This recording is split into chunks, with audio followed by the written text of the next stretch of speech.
RTC ఛార్జీల పెంపుపై రాజకీయం భగ్గుమంది. Ticket ధరల పెంపుపై అధికార ప్రతిపక్ష నేతల మధ్య మాటల యుద్ధం నడుస్తోంది. బస్సు ఛార్జీలు పెంచి ప్రభుత్వం సామాన్యుడి నడ్డి విరుస్తోందని బీఆర్ఎస్ ఆరోపిస్తుంటే మీ హయాంలో జరిగింది ఏంటని నిలదీసింది అధికార కాంగ్రెస్.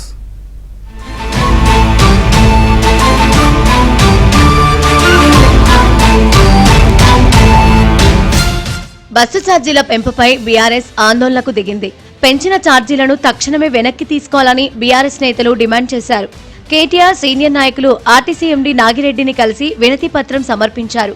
ప్రజలపై పెంచిన భారాన్ని వెంటనే ఉపసంహరించుకోవాలని, ఆర్టీసీ కార్మికులకు ఇచ్చిన హామీలను నెరవేర్చి సంస్థ సమస్యలను వెంటనే పరిష్కరించాలన్నారు.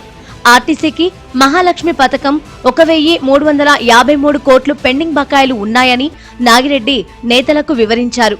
తమ ప్రభుత్వ హయాంలో 9246 కోట్లు ఆర్టీసీ గ్రాంటును విడుదల చేశామని ఎండీకి కేటీఆర్ తెలిపారు.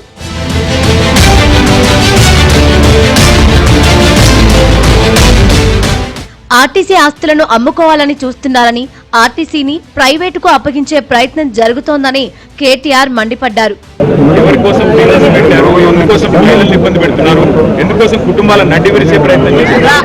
మహిళలకు ఫ్రీ బస్సు కుడి చేతితో ఇచ్చినాడు, మళ్ళీ ఎడం చేతితో పురుషుడికి డబుల్ రేటు, ఇంట్లో ఉండే పిల్లలకు 25-30% మరి ఇంకా రేట్లు పెంపు. దీనివల్ల కుటుంబానికి లాభమా నష్టమా ప్రభుత్వం ఆలోచించాలి, ప్రజలు ఆలోచించాలి. అంటే ఇవాళ ఆర్టీసీని ప్రైవేట్ పరం చేసే ప్రయత్నం చేస్తున్నారు. ఆర్టీసీ కార్మికులు కేసీఆర్ గారు ఆర్టీసీ కార్మికులను ప్రభుత్వ ఉద్యోగులుగా జీవో ఇచ్చారు, కేబినెట్ తీర్మానం చేశారు. మీరు అపాయింటెడ్ ఇవ్వట్లేదు, వాళ్ళకి పీఆర్సీలు ఇవ్వట్లేదు, వాళ్ళకి ఇచ్చిన ఏ ఒక్క హామీ నిలబెట్టుకోవట్లేదు. కాంగ్రెస్ ప్రభుత్వం అధికారంలోకి వచ్చాక 5 సార్లు ఆర్టీసీ బస్ ఛార్జీలు పెంచారని హరీష్ రావు ఆగ్రహం వ్యక్తం చేశారు. పెంచిన టికెట్ ధరలను వెంటనే తగ్గించాలని డిమాండ్ చేశారు. రేవంత్ రెడ్డి ప్రభుత్వం ఇవాళ ఆర్టీసీని ప్రైవేట్ పరం చేసే కుట్ర చేస్తా ఉంది. ఆర్టీసీ మియాపూర్ డిపో, ఉప్పల్ డిపోను అమ్మకానికి పెట్టారు. ఆర్టీసీలో కార్గోను ఇవాళ ప్రైవేట్ పరం చేస్తా ఉన్నారు. హైదరాబాద్ లో ఆర్టీసీ బస్సులు లేకుండా మొత్తం ప్రైవేట్ కంపెనీలకు, ఎలక్ట్రిక్ బస్సులకు అప్పజెప్పి ఆర్టీసీని ప్రైవేట్ పరం చేసే కుట్ర చేస్తా ఉన్నారు. ఆర్టీసీ ఆస్తుల్ని రేవంత్ రెడ్డి అమ్మకానికి పెడతా ఉన్నాడు. ఇవాళ జూబ్లీ బస్టాండ్ కుదబెట్టి 1500 కోట్ల రూపాయల అప్పు తెచ్చాడు రేవంత్ రెడ్డి గారు. ఇది మేము తీవ్రంగా ఖండిస్తా ఉన్నాం. బీఆర్ఎస్ నాయకులపై మంత్రి పొన్నం తీవ్ర ఆగ్రహం వ్యక్తం చేశారు. 10 ఏళ్ల బీఆర్ఎస్ పాలనలో ఆర్టీసీ కార్మికులు ఎన్ని కష్టాలు పడ్డారో గుర్తు తెచ్చుకోవాలని చురకలంటించారు. అడుగుతారో కదా, ఆత్మపరిశీలన చేసుకోండి.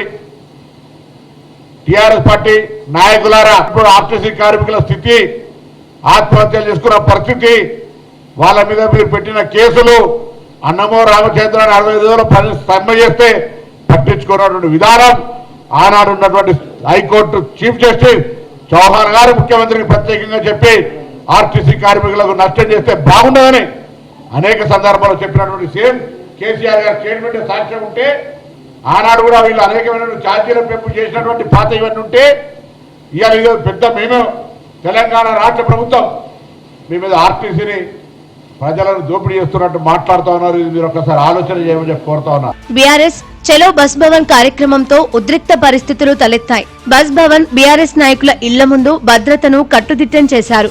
మాజీ మంత్రులు కేటీఆర్, హరీష్ రావు మెహదీపట్నం నుంచి బస్ భవన్ వరకు బస్సులో చేరుకున్నారు.